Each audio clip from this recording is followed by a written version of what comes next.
बिस्मिल्लाहिर्रहमानिर्रहीम अस्सलाम वालेकुम।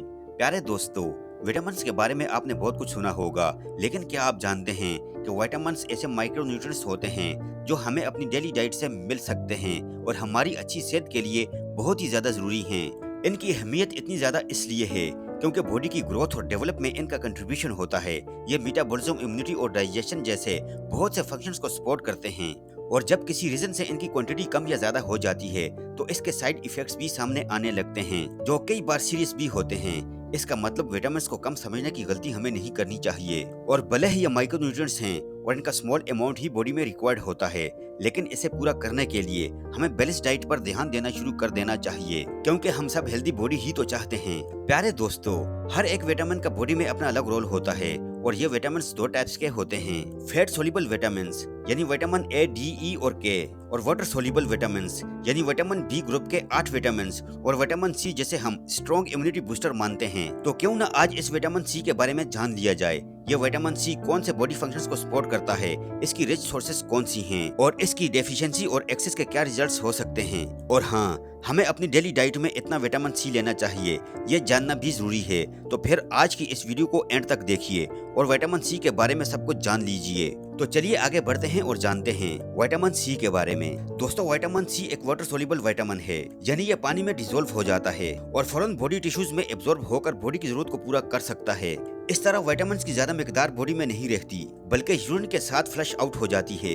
ये फैट सोल्यूबल विटामिन की तरह बॉडी में लॉन्ग टर्म तक स्टोर नहीं रहते, बल्कि इनकी थोड़ी मिकदार बॉडी में रिजर्व रहती है। ऐसे में बॉडी में इनकी शॉर्टेज ना हो, इसके लिए अपनी डेली डाइट में इन्हें रेगुलरली लेने की जरूरत पड़ती है। विटामिन सी को एस्कॉर्बिक एसिड भी कहा जाता है। यह सिट्रस फ्रूट्स में बहुत अच्छी मिकदार में पाया जाता है, यानी ऑरेंजेस, कीवी, लेमन और ग्रेप फ्रूट्स खाकर आप विटामिन सी ले सकते हैं। इनके अलावा बेल पेपर्स, स्ट्रॉबेरीज, टमाटर, ब्रोकली, कैबेज, कॉलीफ्लावर्स और पपाया वगैरह में भी पाया जाता है। इसलिए इन सब को अपनी डाइट में शामिल करके आसानी से विटामिन सी की जरूरत को पूरा किया जा सकता है और ऐसा करके ही बॉडी को इस इसेंशियल न्यूट्रिएंट्स से बेनिफिट्स मिल सकते हैं, जो बहुत सारे होते हैं। तो अब जान लेते हैं विटामिन सी से मिलने वाले बेनिफिट्स के बारे में। तो विटामिन सी बॉडी टिश्यूज की ग्रोथ, डेवलपमेंट और रिपेयर के लिए जरूरी होता है। यह कोलेजन फॉर्मेशन में मदद करता है, जो कनेक्टिव टिश्यूज, स्किन, बोन्स और कार्टिलेज में पाया जाता है और इन्हें स्ट्रक्चर सपोर्ट देता है। विटामिन सी बॉडी में आयंस एब्जॉर्प्शन को भी इंक्रीज करता है। ये एंटीऑक्सीडेंट्स की तरह भी काम करता है और फ्री रेडिकल्स से होने वाले नुकसान से भी बॉडी को बचाता है। फ्री रेडिकल्स ऐसे अनस्टेबल मॉलिक्यूल्स होते हैं जो सेल डैमेज का रीजन बन सकते हैं और एजिंग, कैंसर और हार्ट डिजीज जैसी हेल्थ कंडीशंस डेवलप कर सकते हैं। ये इम्यून सिस्टम को स्ट्रॉन्ग बनाने में मदद करता है।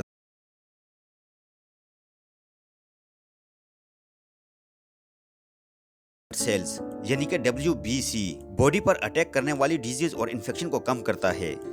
विटामिन सी हाइपरटेंशन को भी कम करता है, यानी कि हाई ब्लड प्रेशर की प्रॉब्लम दूर करने के लिए विटामिन सी इस्तेमाल करना चाहिए, ताकि ये high blood pressure cardiovascular disease का रूप न ले सके। विटामिन सी यू वाइट्स की प्रॉब्लम में रिलीफ दिलाता है। यू वाइट्स आंख के अंदर होने वाला इन्फ्लेमेशन होता है और इसे ठीक करके विजन इंप्रूव करने में विटामिन सी मदद करता है। एस्थमा, एक्जिमा और हे फीवर जैसी एलर्जी रिलेटेड कंडीशंस को भी विटामिन सी ट्रीट करता है। सनबर्न की इफेक्ट को रिड्यूस करने में भी ये विटामिन इफेक्टिव रहता है। विटामिन सी गठिया होने से भी रोक सकता है। गठिया यानी अर्थराइटिस का एक पेनफुल टाइप है जो ब्लड में यूरिक एसिड बढ़ने से होता है और इसकी वजह से जॉइंट पेन होता है। लेकिन विटामिन सी ब्लड में यूरिक एसिड के लेवल को कम कर सकता है और अर्थराइटिस में राहत दिला सकता है। रिसर्च बताती है कि अगर रेगुलर डाइट और सप्लीमेंट्स के थ्रू विटामिन सी लिया जाए तो ये Alzheimer disease, Parkinson's disease, multiple sclerosis जैसी बीमारियों से भी हमें बचाता है और डिप्रेशन, एंजाइटी और स्किज़ोफ्रेनिया जैसी मेंटल हेल्थ प्रॉब्लम्स के रिस्क को भी कम कर सकता है। बॉडी के इतने सारे फंक्शंस में इतना इंपॉर्टेंट रोल प्ले करने वाले इस विटामिन सी की कितनी मिकदार हमें लेनी चाहिए अपनी डेली डाइट में, आइए जानते हैं। एक एडल्ट मैन को डेली 90 मिलीग्राम विटामिन सी अपनी डाइट में लेना चाहिए और वुमेन को 75 मिलीग्राम अपनी डाइट में लेना चाहिए। प्रेगनेंसी और ब्रेस्ट फीडिंग के टाइम इसकी क्वांटिटी ज्यादा भी की जा सकती है, क्योंकि उस दौरान उसकी ज्यादा जरूरत होती है। इसलिए डॉक्टर से कंसल्ट करके लेना ही बेहतर होता है। और बॉडी में अगर विटामिन सी की मिकदार इस रेंज से कम हो तो यह विटामिन सी डेफिशिएंसी का रूप ले सकती है।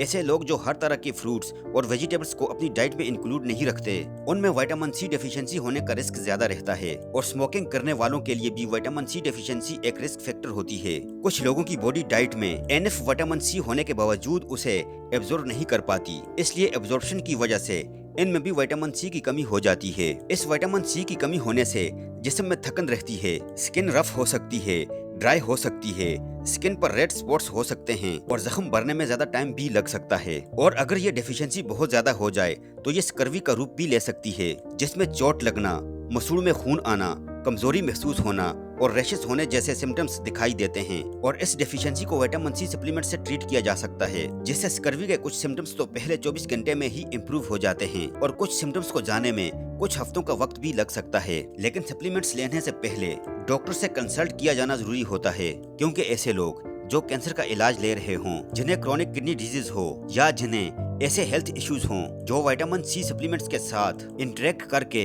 हार्मफुल रिजल्ट्स दें, इनका डॉक्टर से कंसल्ट करना जरूरी हो जाता है।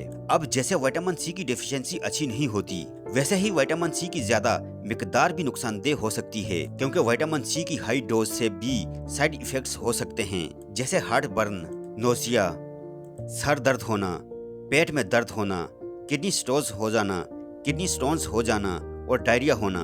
तो ऐसी हेल्थ कंडीशन से बचने के लिए daily fruits and vegetables rich diet लेनी चाहिए, ताकि न किसी विटामिन की कमी हो और न ही किसी विटामिन की मिकदार ज्यादा हो। इस बात का ख्याल रखें और रोजाना अपनी हेल्दी डाइट एंजॉय करें, क्योंकि अच्छी सेहत का राज इसी में छुपा है। प्यारे दोस्तों, ये थी हमारी आज की वीडियो। आई होप कि वीडियो आपको जरूर पसंद आई होगी। अगर वीडियो आपको पसंद आई है तो वीडियो को लाइक कीजिए।